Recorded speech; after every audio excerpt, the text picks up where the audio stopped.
It's been a while. After 3.5 years now, I've racked up just short of 29,500 miles in my Tesla Model 3. But is the magic still there? Is it worth buying a used Model 3 knowing how mine has held up? And what does 100% state of charge look like today? Funnily enough, it did the unthinkable again today, and why I'm not using third-party wheel cap covers that I usually swear by. And this actually plays into the next part: what will my car ownership look like in the coming months?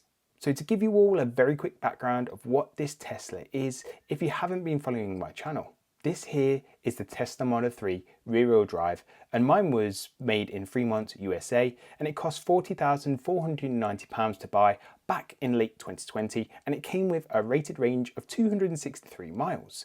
Back then, it was newly refreshed, so I got brand new revised wheel covers, a new front design, a heat pump that was first found on the Model Y, electronic boot/trunk, and a new center console that was way less easy to scratch than the first Gen Piano Black edition. And this was actually one of the first batches that actually hit our shores here in the UK. And this subtle revamp at the time really was a fresh lease of life to the Model 3 that helped it excel in a number of areas for which have gotten better over time too, might I add.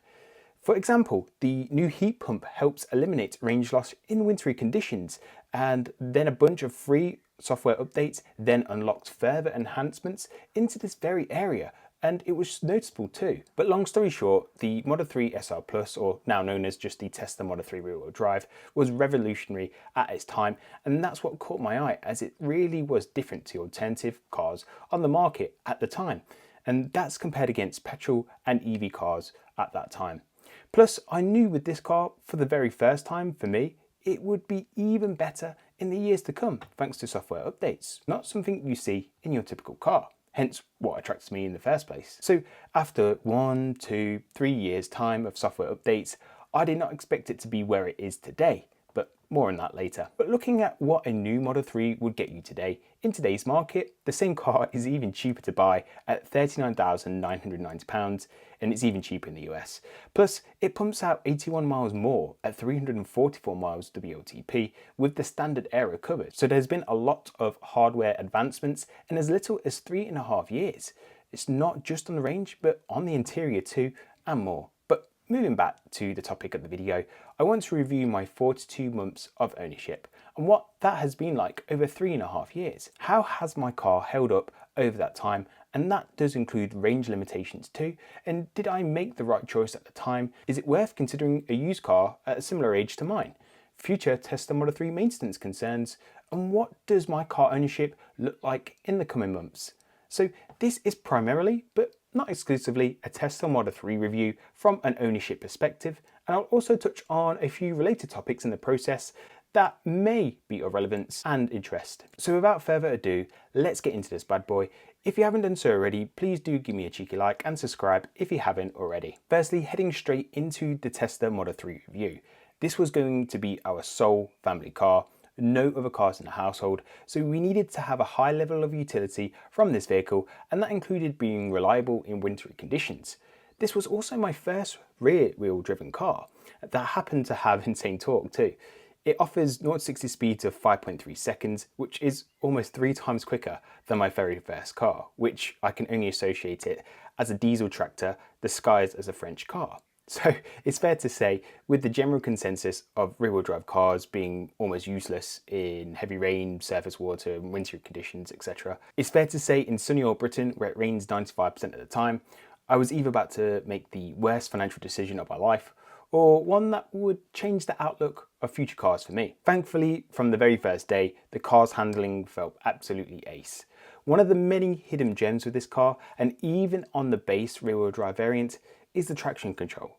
It's top tier good. It's simply underrated by many accounts. After driving it all this time, I've only felt that back end twitch once, and that was because it was just before I actually replaced my rear wheels and there was standing water as I cornered. Needless to say, I could then feel the traction control kind of fight it and bite back to regain control of the situation. If that was in difficult conditions and with heavily worn tyres, I would have no issues recommending the rear-wheel drive variant of the Model 3 to any viewers who may have this same concern. Another supplementary factor is the low centre of gravity, which makes the car feel grounded even around the twistiest of country bends. It's truly a fun car to drive. The steering wheel is very responsive and the lack of the front motor just makes it feel nimble at the front too, even if it's just psychological. But let's not forget, I did buy this as our family car and not as a fun car to drive. Am I right? Even the wife loves to drive the car, and I know why. But over this ownership period, we've had ISOFIX car seats, booster seats, pushchairs, you name it. Some of you may be thinking,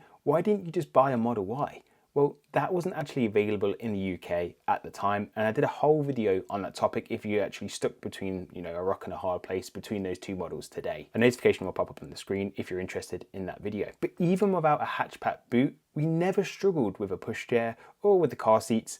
Maybe with the ISOFIX car seats, as the hook's actually like in the crease of the seat, but that might have just been me being bloody useless rather than a shoddy design. Kids have grown up quite a bit since then, and with the booster seats, there are no complaints at the back now, and they love watching YouTube or Netflix with Daddy on the main screen when Mummy heads into the shops. And it might seem quite like a gimmick or it's quite novelty, but sometimes just keeping the peace and having that tool in your parental arsenal is well worth having. If you're hoping to fit kids' bikes in the boot or the trunk, it is far from ideal. I've tried it. A kid's first bike will be fine, but as you actually go through the sizes, you need either a roof rack or a Model Y. Simple as that.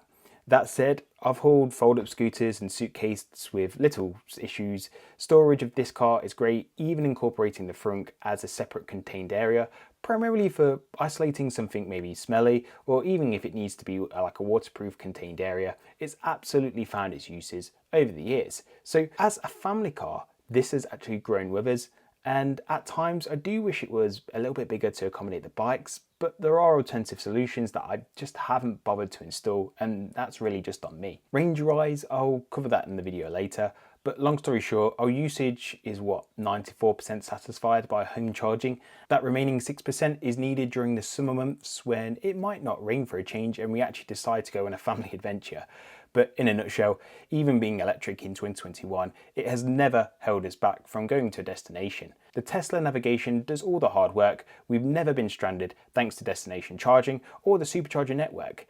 Despite being a sedan, it still fulfilled the requirements as functioning as a family car, but still being incredibly fun to drive and more. So moving on to the health of the car and looking at the battery, which I know is a concern over a long period of time. Well, 6 months on from my last review, the car has had no problems that I've needed to report back to Tesla or anywhere else for that matter. I deliberately charged to 100% at a supercharger again, and my car did the unthinkable again. You may recall that the battery reported an increase to 232 miles back in December when it did the same 100% test. Well, now it did the same thing again. We're now at 234 miles at 100%.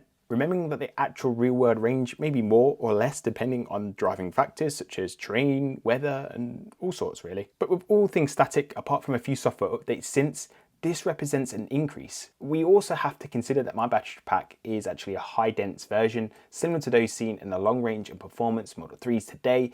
It's just a smaller battery capacity. So this is not the more hard-wearing LFP Model 3 that you can buy today, which does have a bigger battery pack of 60 kilowatt hours compared to my 50 kilowatt hours.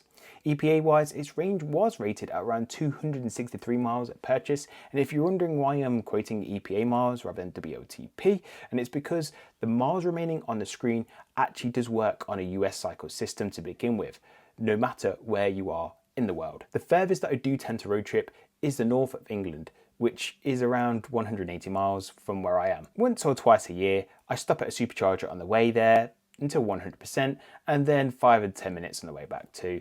Given the chance, would I accept more range from a Tesla today? Yes, who wouldn't?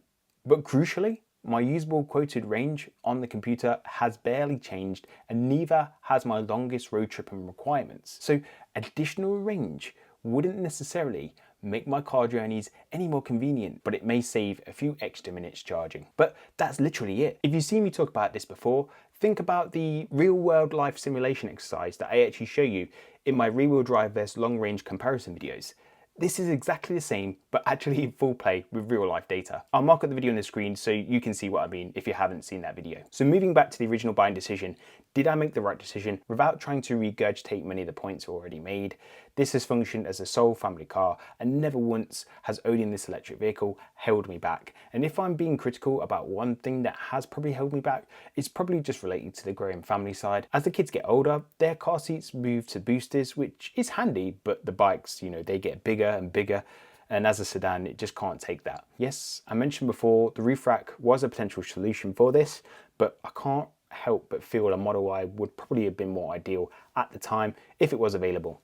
However, that said, this represents very little amount of time, even today, that the size would have been beneficial to us. So perhaps the Model 3 was the most ideal choice after all. But moving forwards for the next part, should that compromise of a new Model Y? The kids only get bigger from here, as does the storage requirements, and so should I really be considering a Model Y in 2024? As I've said before, the wife really wants the Model Y. She likes the look of it and the utility of the vehicle with its availability, and with myself looking to move on to a new Tesla within the next 6 months. Pretty much from now onwards, I'll be keeping an eye and an ear on the latest Tesla trading values and their deals. You might be thinking, why is that then, Adam? It's not overcomplicated in any way. We just simply want a new car between us.